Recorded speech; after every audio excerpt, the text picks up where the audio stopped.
I would say pay attention to see like what you should or shouldn't fertilize with or spray for insecticides and pesticides. Because that's bad for bees. It can be, and it depends on how you do it. A lot of the labeling will tell you that. But you can also just plant flowers. You can leave your yard, you know, unmanicured and wild and let those weedy plants grow up that flower.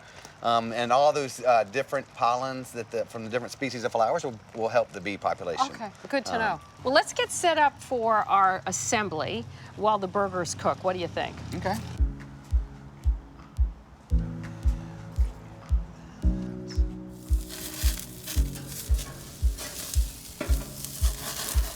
Oh, that's going to be beautiful. Yeah. All the crunch of the bacon.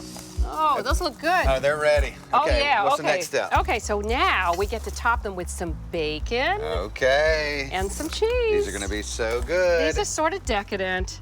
They are. Oh, But yeah. you know, Savannah, there's a lot of decadence that goes on here. Yeah, and then the chutney. Chutney. The That's best part. The extra special. Okay, so this will take no time Secret at all sauce. to melt. Okay. All right, let's get that to melt a little. Yes.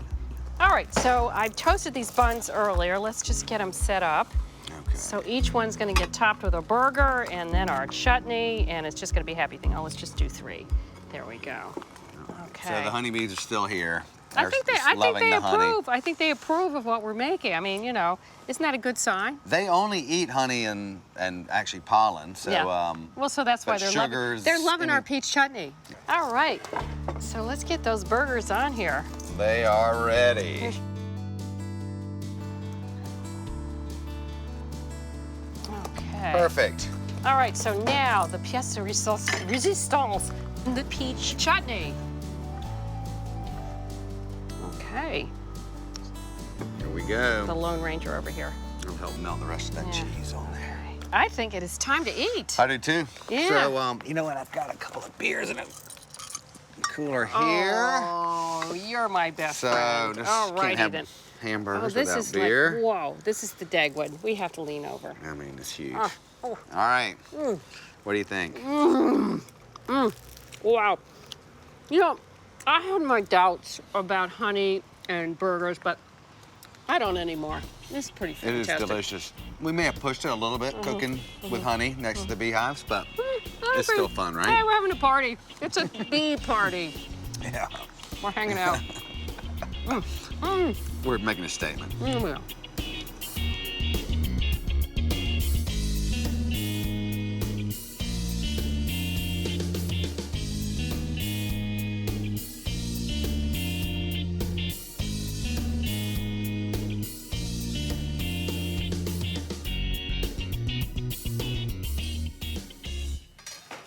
You know, given the popularity of hot dogs and sauerkraut, I thought I'd put a twist on it and combine kielbasa and kimchi.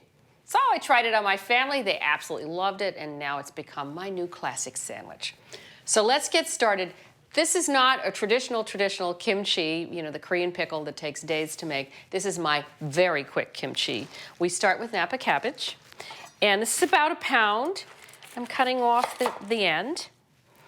And then we're going to cut this into ribbons and salt them. And there we go, and 1/2 inch. Now, for those of you who don't know what kimchi is, there's many different varieties of it. So it doesn't always involve cabbage. It usually involves garlic and many other flavorings, and it can be quite spicy. You can buy jars of it. There's some very good ones these days, but I really like making my own.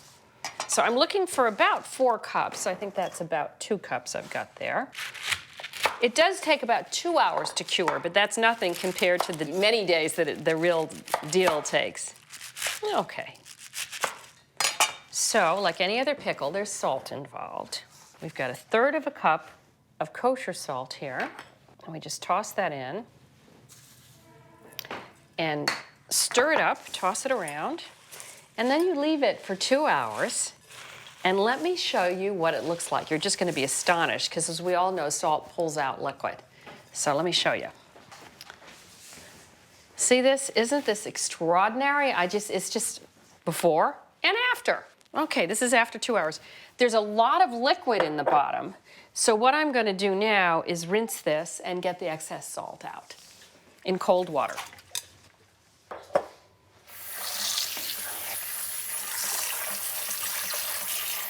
Wonderful. I want to get that excess liquid out. I'll squeeze it a little bit because we're going to make a dressing, which is going to flavor it. Okay, so there we go. Now, it's not traditional to heat the spices, but I'm going to. We need 1/3 cup of rice vinegar, and rice vinegar comes either seasoned or unseasoned. And when we say seasoned, what we mean is sugar and salt. But for our purposes today, we want the unseasoned. Without any of that, we're going to add our own sugar. We have 1 tablespoon here. Now we're going to add some paprika and cayenne. I like hot paprika. I'm just going to go for broke, but you could use smoked paprika. Why not? Sweet smoked, just plain sweet, your choice. I'm using hot. About 1 teaspoon and 1/4 teaspoon of cayenne. I'm going to heat this just until the sugar melts, and that won't take very long at all. I just need to bring it to a boil. Okay, that looks good. Now the hot liquid goes right onto the cabbage, and it's going to turn it sort of a nice orange color. But that is not all. We have so much more to add to this pickle. So for starts, we're going to add some ginger. This was a 3-inch piece that I peeled and then microplaned, or just grated. And then we have 1 teaspoon of minced garlic. Now 1/2 red pepper, and I'm going to cut it into little strips.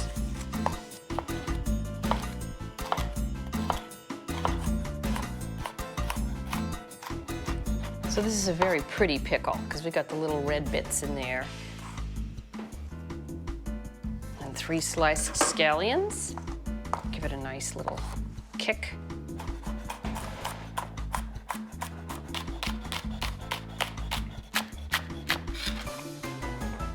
Okay, let me toss this up and tell you about a shortcut. If you didn't want to go to the trouble of salting the cabbage, you can just start with sauerkraut, because what is sauerkraut? It's salted cured cabbage. And you just rinse it and squeeze it out and put it in here in place of the Napa. We're going to use this right away, but this will keep in the fridge for about a week. So I've got these wonderful rolls. Because, you know, when you go to a picnic, which is what I'm going to do with these, I'm going to go down and watch the boat race, the rowers down there. You need something you can pick up, be manly, and just eat. So, big rolls. But we're going to grill them first, get them toasted. You know, and bread, good bread, there's just nothing better. So make sure you get some good bread. We're going to brush it with a little olive oil.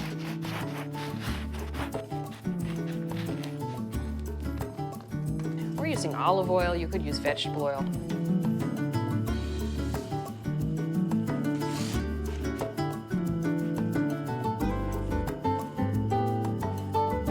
Let's see. I'll get my kielbasa out. I'm pressing it down because I really want to get just a nice even brown color. Now, you know, I don't know why. Here I am. I grew up in New York City. For some reason, I didn't have a lot of kielbasa in my life. I certainly had plenty of hot dogs. I think I'm going to cut this down here. I was a hot dog fanatic. As a matter of fact, that's mostly what I ate, along with hot fudge sundaes. I think I've mentioned that I was quite rotund as a child. But kielbasa, I don't know, my mom didn't buy it all that much. Just taking a tiny peek. Yeah, it's happening. Not too fast. It's perfect. Now, what kielbasa is smoked. Well, it's generally smoked, so be careful. Sometimes it's not. Sometimes it's fresh sausage. Generally, it's made with beef and pork or a combination, some spices, herbs, and garlic. When it's cured and smoked, see how firm this is? You could actually eat it straight up. But when it's fresh, then you need to cook it because it has not been cured. So we're going to cut these. Now, how I really fell in love with kielbasa is my parents have a farmhouse in northeastern Massachusetts. And down the road, for the whole time that I've been going there, there's a little store. They have a meat counter with a guy named Pat Costello who makes ribs, his own sausages, and he makes kielbasa. And he smokes it right in the store. So some days when you go in, the place just smells like heaven. And what he used to do, because I became friends with him, of course, why wouldn't I, is he would give us a taste of the kielbasa hot right out of the smoker. I was like, there's just nothing better. It's just so good. Okay. Ah, well, it's a little blackened. I'm gonna fix that. Okay. You know this old trick. You learned this. You just scrape it off. We'll call it charred bread. But it'll have a nice smokiness. That's perfect. All right, on to the kielbasa. I put it cut side down. We're just warming it up first. All right, so let's give that a minute.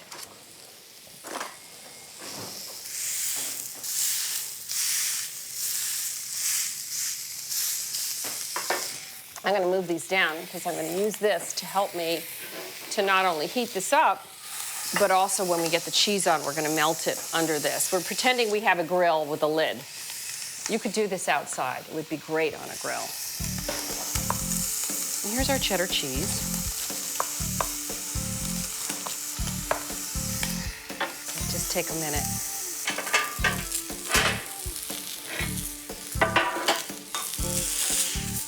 Ah, wow, that was so wonderful.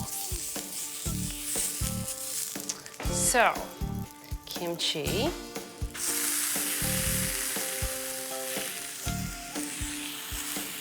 I think what I'm gonna do, because these are so thick, is I'm gonna just put a little bit of foil tinted over the top, because I think that's gonna pull off the cheese. Don't we think a little more cheese? The more the merrier is what I say.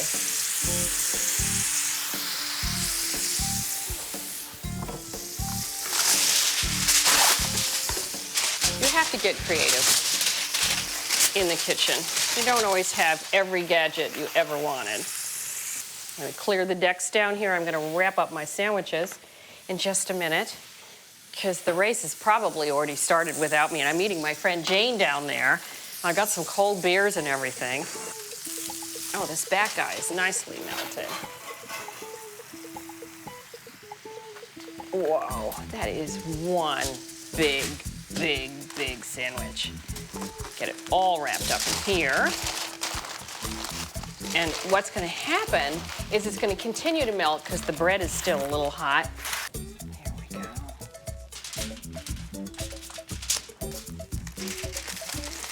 Oh boy, as I said, this is a manly sandwich. So I am gonna take these out to my friend Jane, who I'm meeting down there where we're gonna watch the races. She will be so pleased.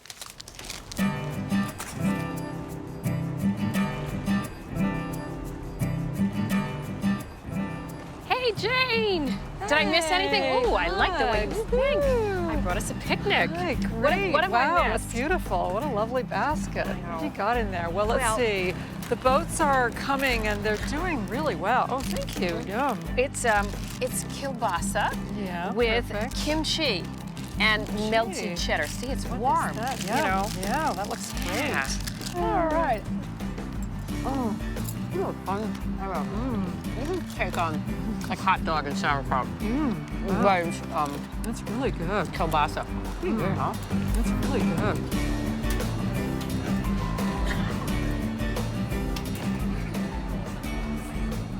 So whether you're making this sandwich for a big game or just a box lunch or for a weeknight meal, your family and friends are gonna love you, right? Right. How good is yes, that sandwich? So good. It's so yummy. I'm Sarah Moulton. See you next time for more of Sarah's Weeknight Meals. Oh, look, there they go. Oh, yes, Ian! Jeez, I wish I had binoculars. We could really check it out. we should have brought I know. binoculars. I told them to look this way, but I don't think they can. No, I got Not focus. supposed to look. You have to focus. So good. Nice sandwich, huh? Interesting combo. Really good.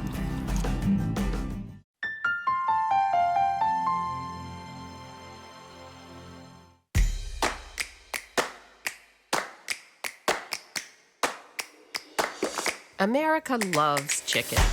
And today we've got some of the best chicken recipes in America, starting in Charleston, South Carolina.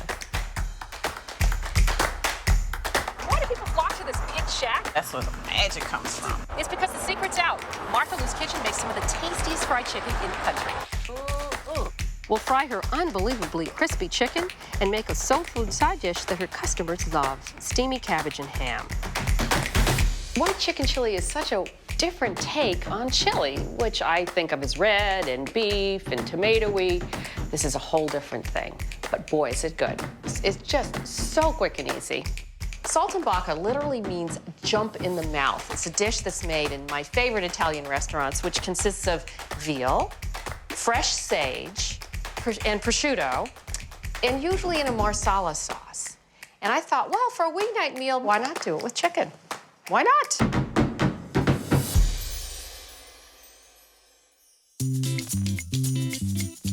It doesn't look like much, but inside this little pink building is fried chicken nirvana. Martha Lou Gadsden has been serving up roll your eyes, it's so good soul food to the people of Charleston for 30 years. It's a family affair. Her daughter Deborah serves. How y'all doing today? And her granddaughter Melanie Alston handles the catering. The big draw here is the fried chicken. It's getting a national reputation, so I stopped in to find out what the buzz is all about.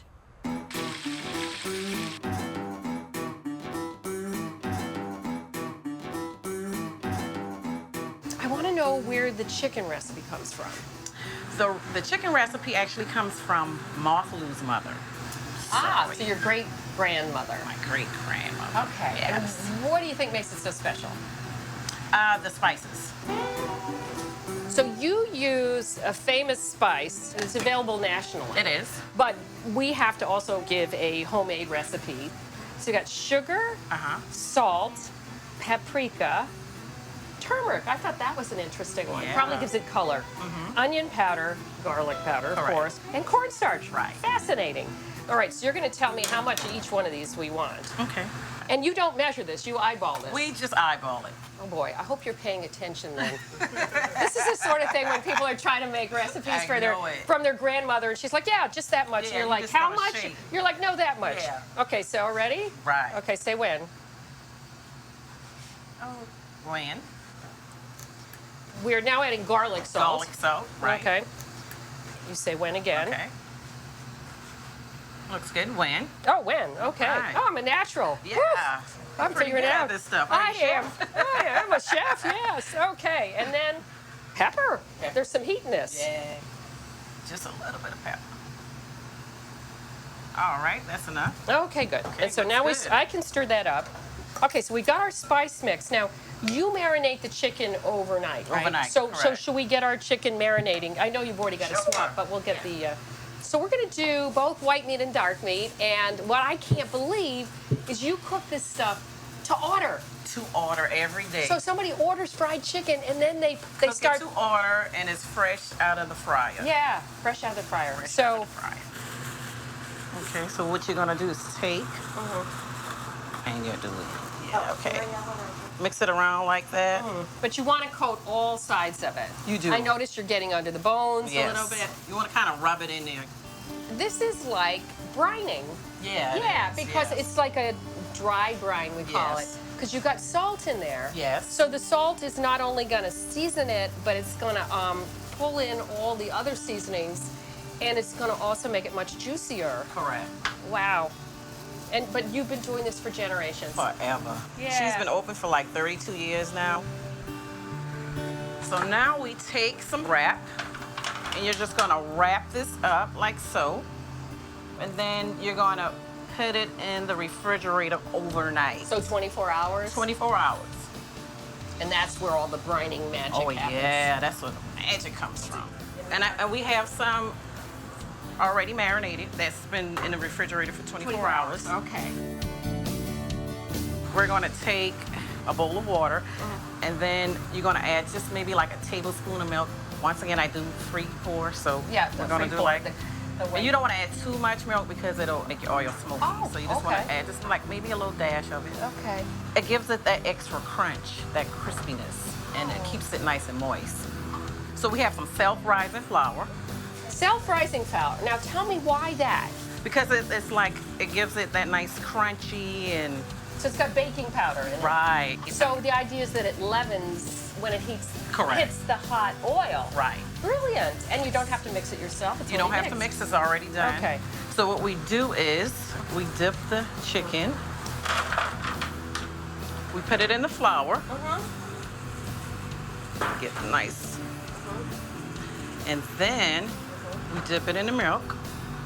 Oh, flour first. Flour first, and then flour, milk, and then back to the flour. So that sort of double coats it. Right.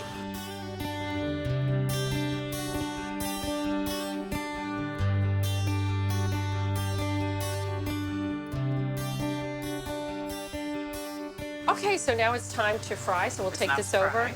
And you've got the fry later. The fryer's on, we have it at 350. Okay, good. And we're frying it in some peanut oil.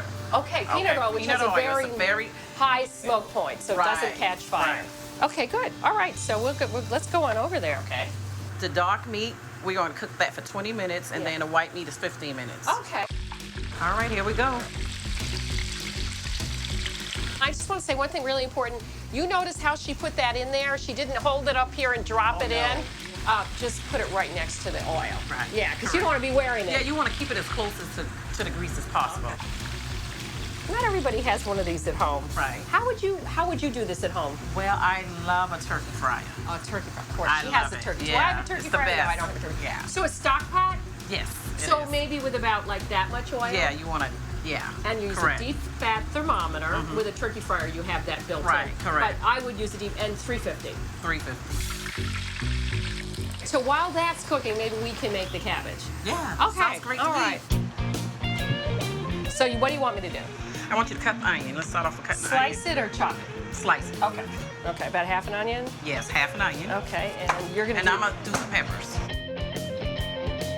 What's the name of this cabbage dish? Southern fried cabbage. Okay, so now we're gonna get these in the pan. Correct. Okay, so olive oil. Is that what you usually use? Right. Okay. And we're just gonna soften these, how much? That's good. That's Okay, enough. that's exactly what it needed to be, whatever the heck that is. Yeah. And so all of this goes in, right? All of it goes in, right. Okay.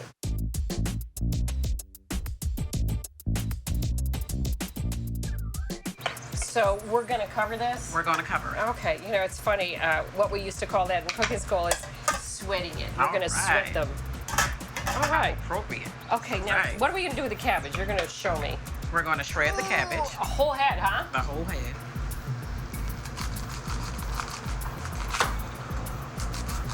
So it's sort of like, I think that's about a half an inch. Right. I'm trying again to get this out of you.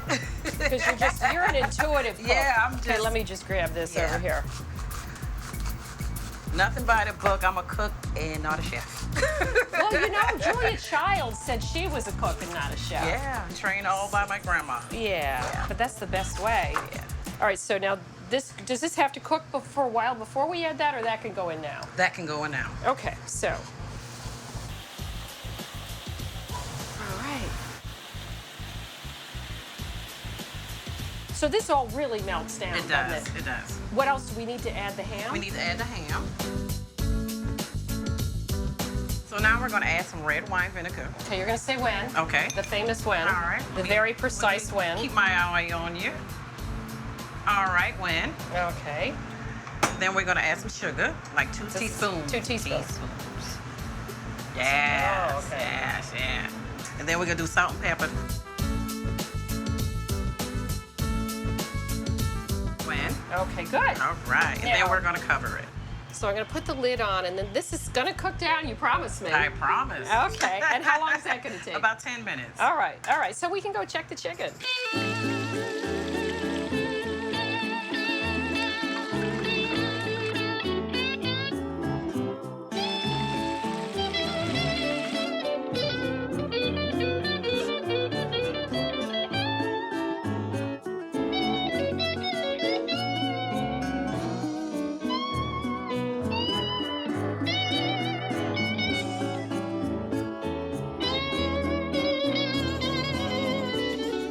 Wow, I'm so excited.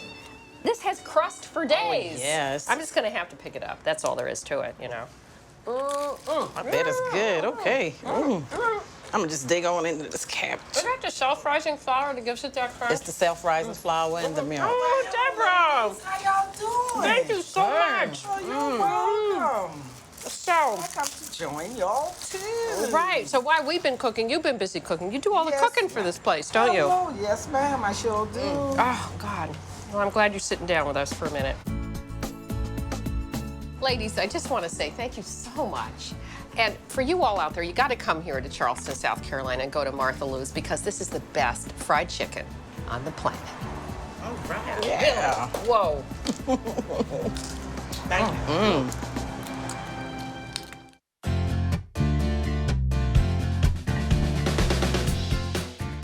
You know, the thing I like most about the white chicken chili at my local burrito place is the sour cream. Because white chicken chili is such a different take on chili, which I think of as red and beef and tomato-y. This is a whole different thing, but boy, is it good. So that's what I'm making right now. I've got some butter in here, about 4 tablespoons, and I'm gonna add about a cup of chopped onion. And we're just gonna start softening this. So we're gonna start with the onion. And then I'm gonna get my garlic. And I don't know, this is the largest garlic I've ever seen. Now, what's cool about this? You know, you probably associate chili with long cooking and depth of flavor and millions of ingredients. Well, this particular one is really rather quick. This is more than a tablespoon. Yeah, it's a little more, I don't care. I really like garlic. And when you cook it, like we're gonna cook it here, it's not that intense. So now we're just gonna get that softened in about a minute.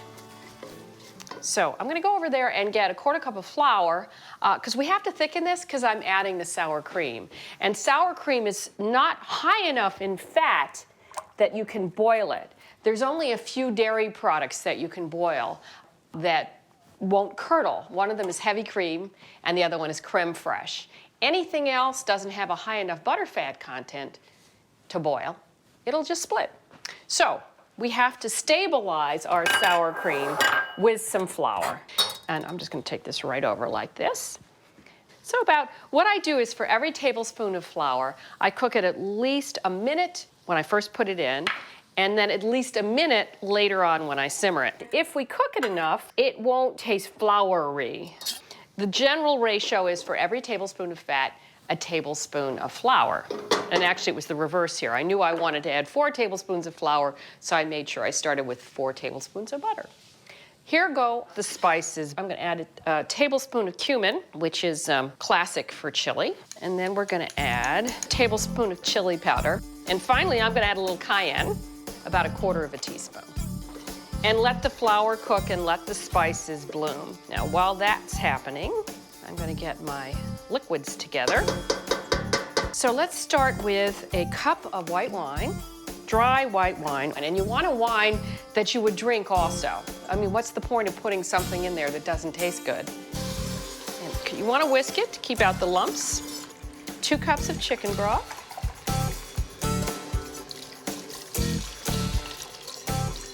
Bring the whole thing up to a boil, and then we'll turn it down to a simmer. And then we're gonna add my ground chicken. Okay, here we go. So this is gonna go in, and I'm gonna break it up in there.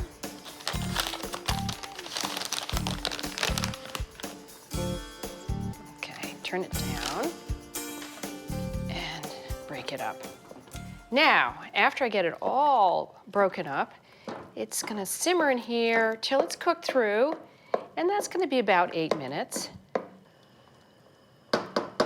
Gonna go hose down? Okay.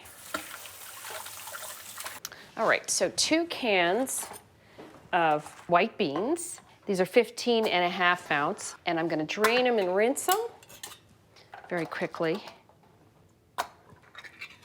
Okay. And we wanna rinse off the liquid it comes in. So I'm gonna add our beans, and then let me get my sour cream. You could add yogurt if you want. I would add the Greek yogurt. And we wanna add about 2/3 of a cup. As I mentioned, this really puts it over the top.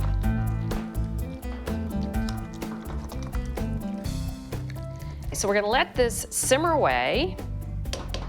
And let me salt. There is salt in the chicken broth. Even so, it's gonna need some salt as well because we added all that chicken that has no salt in it. It's just about done. I mean, do you believe that? All right, down to the accoutrement. Avocado, you gotta have avocado. We're gonna cut it in quarters instead of in halves. And this is how you should open your avocados, much safer. So you take your knife all the way around the circumference, back to where you started. Then do the same all the way around. Okay, now, there we go. And out comes the pit. Isn't that cool?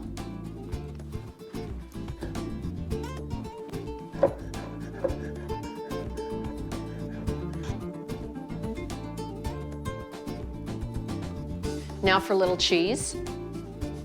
Either we're gonna use sharp cheddar or Monterey Jack. And finally, some lime wedges.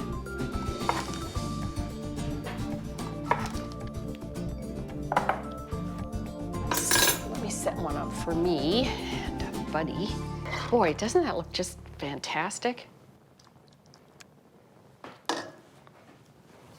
Oh, maybe I'll let them garnish their own, but I'm gonna garnish mine. I like everything. I like the works. So let me see. Some cheese. Of course, salsa.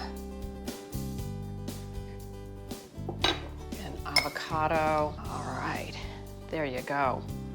You know what's so great about this chili is it's perfect for a weeknight, but it's equally good for a crowd. You know, you're watching the game, make a big pot of white chicken chili. Oh, how did I forget this? Of course, what would chili be without the chips? So I hope you try this. It's just so quick and easy and so tasty.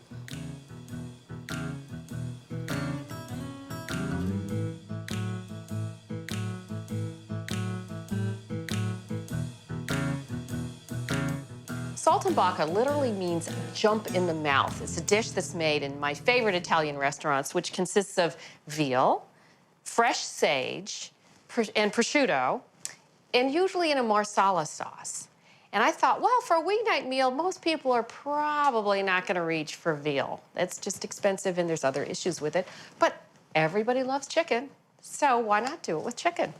Why not? And it's much more affordable than veal. So let me get my chicken out and my prosciutto. And this is a great dish because it's perfect for the romantic meal for two. But it's also great if you multiply it for company, because it's very elegant.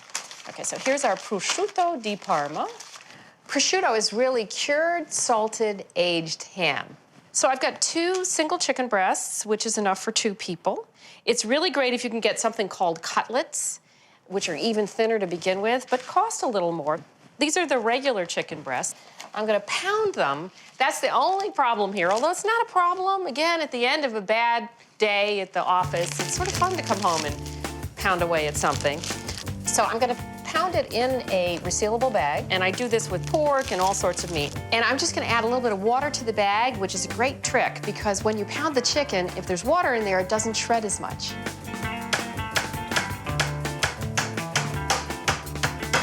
You see how enormous they get? Isn't that incredible? It's like, whoa, suddenly I have enough to feed a whole army. I'm gonna put this over here.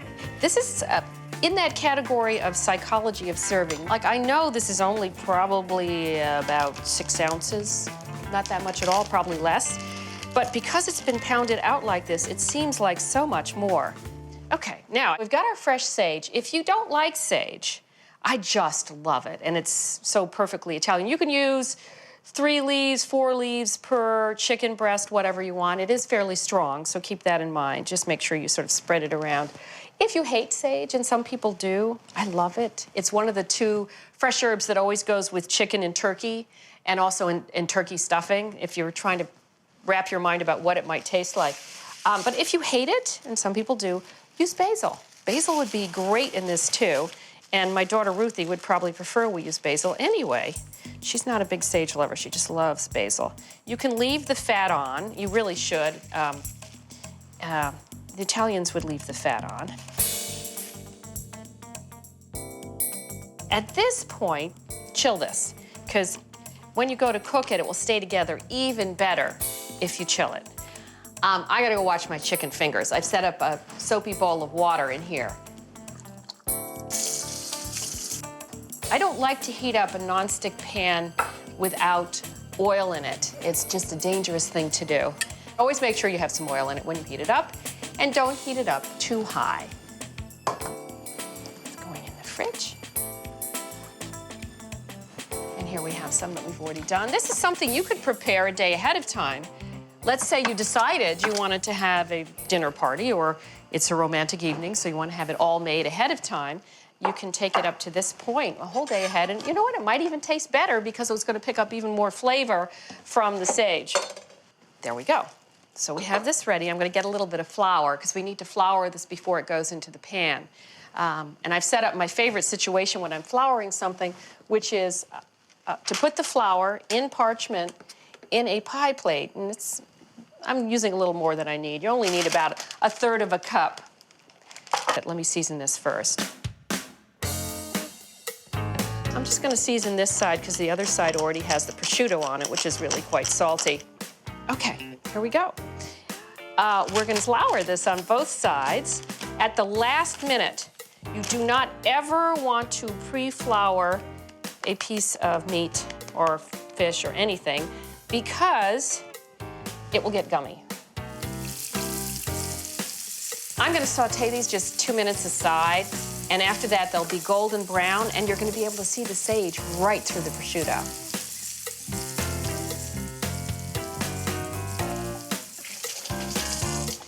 Now, these are probably almost ready to turn. That's what's so great about this for a weeknight meal. No time at all, just a minute or two per side. And I'm gonna just turn them over. See, isn't that a miracle? Don't you love it, the way the whole thing sticks together? And what's so great is the way the sage comes through, at least here it does. You can see this beautiful, vibrant sage. And as soon as that comes out, we're gonna deglaze with a little marsala. Now, marsala is a fortified wine. It's Italian. I like the dry version. You can get it quite sweet, but then it's too sweet. If you can't find marsala, you can use sherry. If you don't want to use any alcohol, just leave it out. Just use chicken broth, which is what's happening after the marsala. Okay, so that's cooked enough. It's going back in the pan. So even if it isn't quite cooked through, which probably is almost cooked through, I'm not going to worry about it. Anytime you add alcohol to a pan, you want to take the pan off the flame. I'm going to add about 1/3 of a cup and add the alcohol off flame. Because if I added it on flame, there's a chance that a little bit might drip or come over the side and ignite. And then here you got a bottle in the pan. Pan ignites, bottle ignites. Not a pretty scene. I know it sounds like, oh my God, it's so dangerous. It's not at all, as long as you follow the right rules. And I've got some gorgeous homemade chicken stock. You only need about 1/2 cup, but whenever I'm making a sauce, this is a cup I've got here, I always start with a little more, because sometimes it reduces too much and you need to add a little more. So we'll go with about 1/2 cup. We're gonna need about half of this, a little more than half, of a 14-ounce jar of artichoke hearts. This has been packed in oil. You can get it packed in water. You can get them frozen. The frozen have the least flavor. I don't really recommend that. You can cut these up or not cut these up, depending on how much you want to get into each bite. These are really quite pretty, these artichoke hearts. I'm gonna add that. I'm not gonna chop it. I like the way it looks. That's the mood I'm in today. That's the fun thing about cooking. So I'm gonna put the chicken right back in.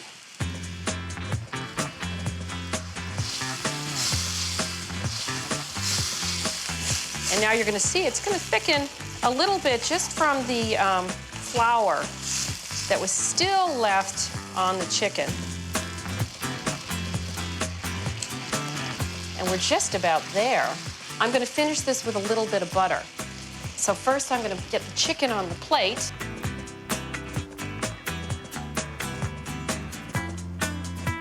And I'm gonna finish it with just 1 tablespoon of butter. And then what happens is it's just gonna thicken the sauce. And we're gonna turn it off and swirl it. And now we've got our sauce. My family loves this dish. And it does seem more special on a weeknight. I have some spinach with garlic and some couscous I'm gonna add to this plate.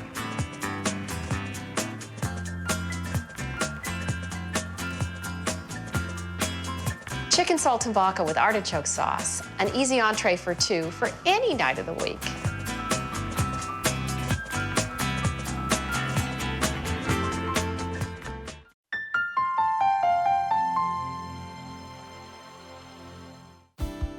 Today on Sarah's Weeknight Meals, it's all about Southern home cooking. If you're looking for the lost foodways of the Old South, you couldn't come to a better place than right here in Charleston, South Carolina. It has one of the hottest culinary scenes in the country and a tradition of time-honored recipes that celebrate the history of Lowcountry life. We found some good ones, cooking at the tea room at Grace Cathedral. The iconic pimento cheese, Yes. and then we're going to be making crab soup. Yes. Because life is short, we're going to start with dessert, a Huguenot tort. What is that? Oh, Could I offer you ladies some dessert? Then we're off to Crawley, Louisiana. You know, if there's one thing they know here in Southwest Louisiana, it's how to eat and how to party. But before that, we're catching crawfish the Cajun way. Wow, look at those guys. So they're all different sizes. For a home-cooked crawfish etouffee, We got the water boiling and boiled them for 3 minutes. Boiled them. For other people, we boiled them. Okay. We boiled them. We boiled them. Okay. however you say it, we're here for a good time. Southern home cooking today on Sarah's Weeknight Meals.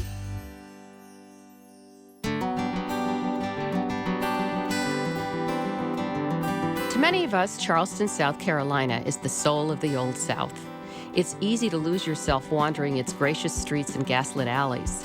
It's a foodie town, too, with great old traditions that started long before hot new restaurants came on the scene. Charleston has a wonderful tradition of church tea rooms. Every spring, churches throw open their doors and serve lunch to tourists and locals as a charity fundraiser. Susan Cromwell runs the tea room at Grace Church. We set up out here and also inside, but many people eat out here. It's so pretty out during the spring. Gorgeous. And it's The whole church gets the involved? whole church volunteers. It's, Wow.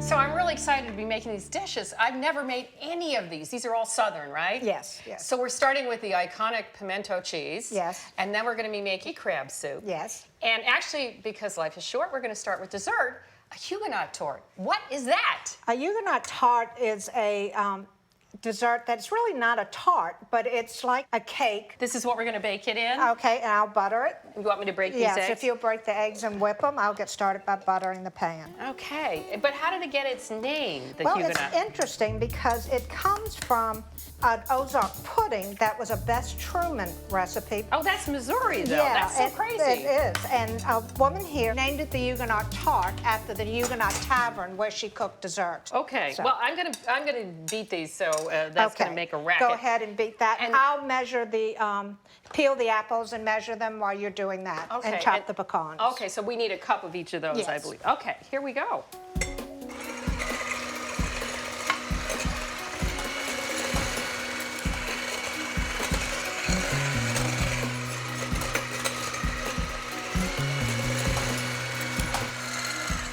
So, Susan, what do you think? Does that look pretty good? Thick That and looks- lemon color? Yeah, that looks great. Would you like to go ahead and get the pecans started? I sure would. All right, and we got a couple of these.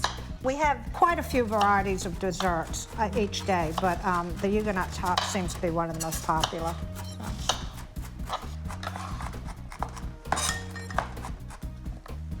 These look like they were Granny Smith apples. Is that Yes. right? You like the tart apples? Yes, like the tart apples.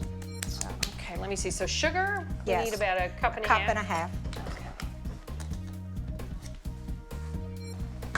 We need a quarter cup of flour. Flour. And then, A teaspoon of vanilla. okay, and you want to add the salt. What do we- Okay, and it's 1/4 teaspoon of salt. And it all just goes in here, huh? Yep, just mix it in. Wow, this is what we refer to lovingly as a dump recipe. Yes, it is sort of a dump recipe. Yeah, that's the best kind.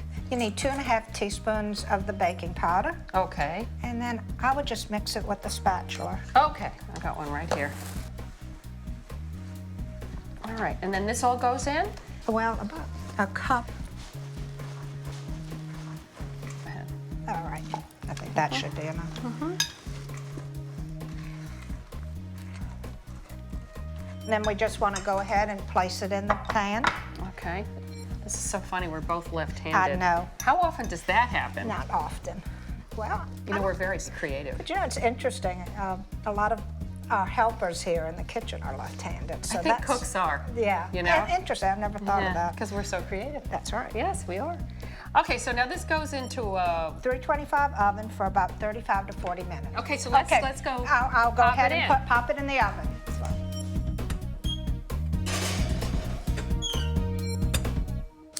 So it's time for crab soup, huh? Oh, yeah. Yeah. One of our most popular dishes. Yeah, I can imagine. Well, we start by chopping up the celery and the onion and sautéing it in butter. Oh, okay, so I'll get some butter? Yeah. We need what, about 5 tablespoons? Yes, 5 tablespoons. And how much of the celery and onion? It's a ½ cup of chopped celery and a ½ cup of chopped Okay. onion. So let me ask you while we're chopping away. Okay. What is this tea room business? I Well- mean, I think of tea rooms, I think of England and sipping tea and having scones. But this is different. Yes, it is, and it's very traditional here in Charleston, and usually it's done in the spring, and various churches put on these tea rooms. Some just serve tea and desserts. Many of them serve tea or drinks and lunch. It's more of a lunch thing, and these are all over Charleston. Our church has been doing it for 26 years. Woo, is that all? Yep, and Whoa. we are open for 11 days during the Spoleto Music and Arts Festival in the spring. So you do this every day? Every day for 11 days, Make yes. massive amounts of food? Massive amounts of food. We average about 400 people for lunch every day. Wow. And who comes? Is it locals? It's is it locals tourists? and tourists. We have people who come every year, and they just love the homemade dishes. Okay, so while that cooks, so we're going to thicken the soup, right? Yes. All right, yes. so some cornstarch, I think And milk. It's just one 1/4 of a cup. quarter of Okay, a cup. good. And then, what is it? It's 5 teaspoons, which is a tablespoon and 2 teaspoons. There we go. All righty. So this cornstarch will help to stabilize it. So let's talk about the crab. You usually use like these huge canned crab, right? Yes. It's just 1 cup of crab. So is this normally a she crab soup, and what does that mean? Well, she crab soup is what it used to be because they would add the roe from the crabs. But today we just use the pasteurized crab. Okay, so we'll just let that cook for half a second. Okay, so now we're going to get all the dairy in there, right? 2 cups of half and half. Okay, and I'll add that right in. Okay. So does anybody ever do it with fresh crab? I mean, like... You know, I'm sure there are some people who, if they have a lot of patience and a lot of crab. 2 1/4 of milk. Okay, so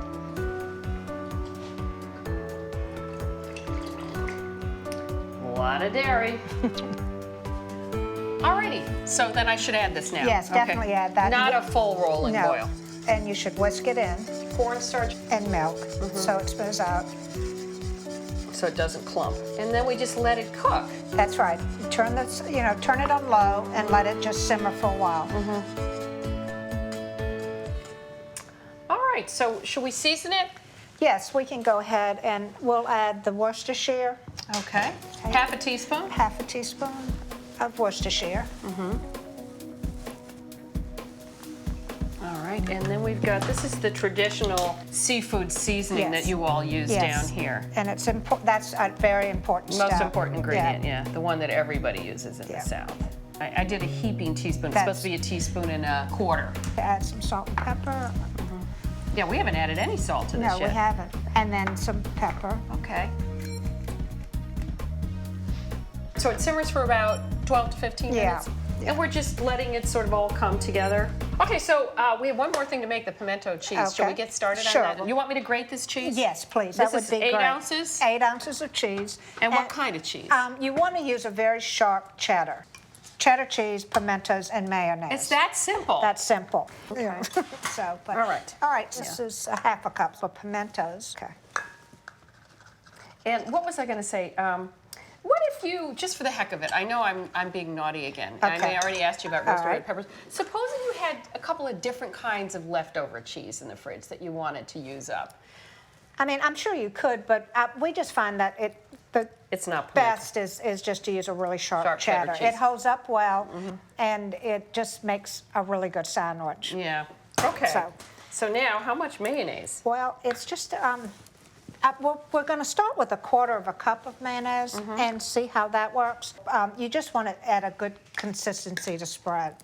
This doesn't look like much, so we may need to add more. Do you want me to stir? Don't mind. So I bet this would be good in a grilled cheese sandwich. It makes a great grilled cheese sandwich. And also, a lot of places put it on a cheeseburger. We'll use pimento cheese instead of regular cheese. So should we make a few sandwiches? Okay, let's make a couple. Now, do you usually make them small or you make them large? Well, you can do either. You can use cut them into fours for a tea sandwich, or you can just cut them in half. Let's do tea sandwiches. Okay, I think we should. Since we are ladies who lunch. Okay, we're ladies at lunch. Okay, so do you want me to pile it on? You'll spread it? And I'll spread a little mayo. You have to put a little more mayo, always more on the mayo. side, of course. This is not the low-cal version. No, it's not. Why would you? None of the food at our tea room is very low-cal, I don't think. Okay, then. This is generous. Yeah. Okay. You want a nice thick sandwich. And then I will set up the soup. So normally you'd put another little dash of sherry in there? Yeah, when you serve it, we usually serve it with a carafe of sherry and let people decide, on their own whether they would like a thing. Would you hand me that knife, please, and I'll cut that. I'm so excited to be making pimento cheese because this is one of those iconic things you see all over the South. Okay. So I'll just get our soup here. Oh, this really does smell wonderful. All right, shall we head out? Okay.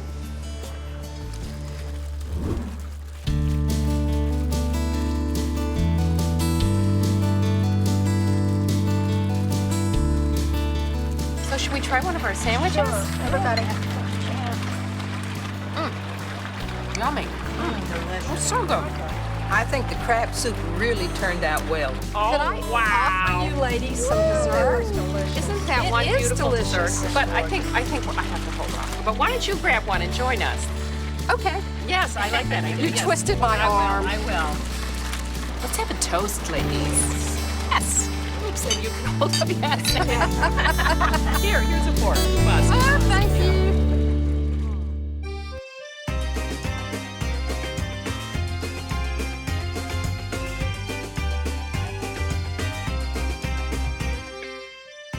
Life is slow and easy in southwest Louisiana, and here in Crawley, the rice fields of summer are flooded for a second crop of crawfish, the hugely popular local delicacy.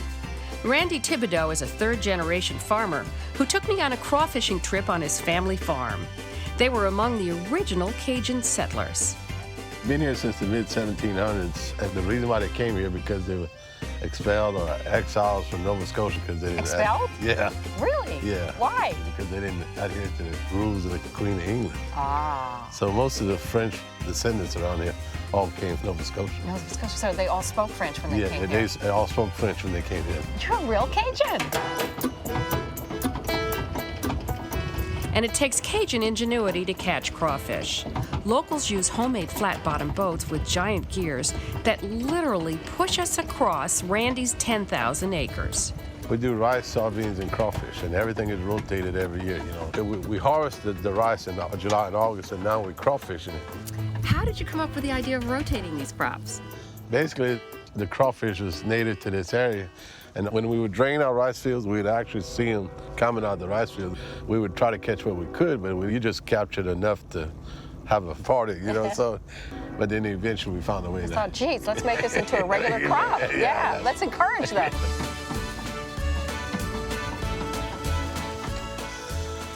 Okay, this is our actual crawfish trap we actually put a bait in here, and the crawfish come through these flutes and they get trapped in there, and then they'll stay. They can't get out that way. So what kind of bait do you use? We use a pogie today. So put this fish in there, and we actually put it back in the water and let it set for a day or so, and it'll attract the crawfish. Now, how do you get the crawfish in here to begin with? Actually, it takes a small stock and you put them along the levee. So then they procreate. Yeah, when we drain the fields, and they bury it down, and then when we reflood in October, that's when they come back up. And what do they eat? They actually eat the microorganisms off the rice stalk. 4 to 5 months later, between January and April, the crawfish are large enough to harvest. Wow, look at those guys. So they're all different sizes. Yeah. So what are you looking for in a crawfish? This is what we're actually looking for, this size crawfish right here. You know, you're actually looking for the size of the tail. Because the fat is real good in these tender crawfish.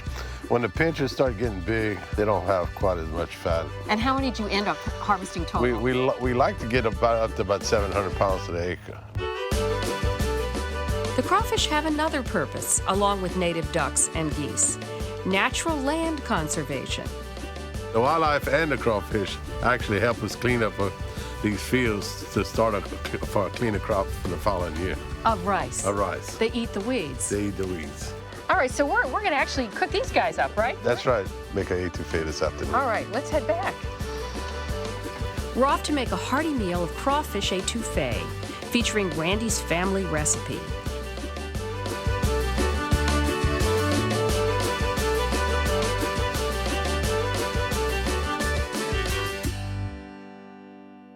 And now Randy's going to show me how to make a classic Cajun dish called... Crawfish etouffee. Of course. All right, but we got to start with the rice, That's right. We're going to make rice in a rice cooker? Okay, that's right. Wow, well, you know, I'm rice impaired, so I think this is what I need to get. And how many cups are we making here? We should make at least 5. 1 cup of raw rice equals 3 cups of cooked rice. We're making 15 cups of rice? That's right. And this is local rice? Yeah, that's right. It's actually grown on my farm. This is your rice. Doesn't get much more local than that. Yeah. Okay, and this is 5 cups. All right, now, how much water? This is where I always get flummoxed. How much water? When you get it this deep over the rice. Okay, does that work the same for me? I'm going to say that's an inch. Okay, you're there we go. Is that good? Perfect. And that's your impeccably clean finger. Yeah, we boiled that, right? Yeah, that's right. Okay, good. Okay, so now what happens? You have to, this is electronics, so you're going to have to show me you program this. You put the lid on. Wait, it's not snapped. Oh, you have to snap it. Okay, I'm going to move this down. You're going to set that up. Okay, now it's on. All right, so how long does this take? At least 15 minutes cooking, then it takes 5 to 10 minutes just letting it sit there. So while that's doing its thing, we're going to get the vegetables going, right? Yes. Okay. You got a big old pot there. Yeah. That's cast iron, Yeah, huh? it's cast iron. All right, so we said just a little bit of butter we start with, 2 sticks. Salted or unsalted? Either way, it don't matter. You don't care? No. Okay, a little bit of butter goes in. And now you like cast iron because it's even temperature? Even temperature, and it just your food tastes better. Your food tastes better. Okay then, all righty, I like that. So we've got 3 large onions chopped there. That's right. Okay, and then this is about 3/4 of a cup. I measured. Okay. You don't measure. I had to measure so people could make this. 3/4 of a cup of finely diced green pepper, and then we have 1 cup of sliced celery. Celery. Yeah, finely sliced. Okay, good. And now these 3 items, these 3 vegetables are used a lot in Cajun cooking. Oh, we use it in everything. We call it the Holy Trinity. Really? Yes. So this is sort of like in French cooking, they have mirepoix, which is celery, onions, carrots. But you ditch the carrots for the pepper. That's right. Okay, and this is roughly the proportions you like them in. So a lot of onions. So here we go. Boy, nothing better than the smell of butter. That's right. And onions. You use a lot of butter in Cajun cooking, don't you? Yes, we sure do. It's About your French heritage. Yes. So we're going to cook these covered. Yeah. Go ahead, do your thing. From what I understand, when you cook that way, all the flavor stays in there. That's right. How long do we cook these? Probably about 15 minutes. Okay, so now you're going to show me how to peel crawfish. We washed them first. We got the water boiling and boiled them for 3 minutes. Okay, I have to translate for people who don't speak Cajun. Boiled them. For other people, we boiled them. Okay. We boiled them. We boiled them. Okay. And then what happens? Then you want to peel it, so you push it in a little bit and you twist it. You push it in. Oh, that's a good trick. And then I should try that. Oops. No, I already lost some. I'm fired. That's all right. Oh, no, I got it. You got it. Okay. Then you pull it out like this, and then you take out the vein. Oh, okay. It's like shrimp. Yeah. Okay, so when we make the étouffée, and that's actually a really important question. What is an étouffée? Étouffée is a smothered seafood dish, and this is considered seafood. So it's smothered because it's cooked low and slow. Low and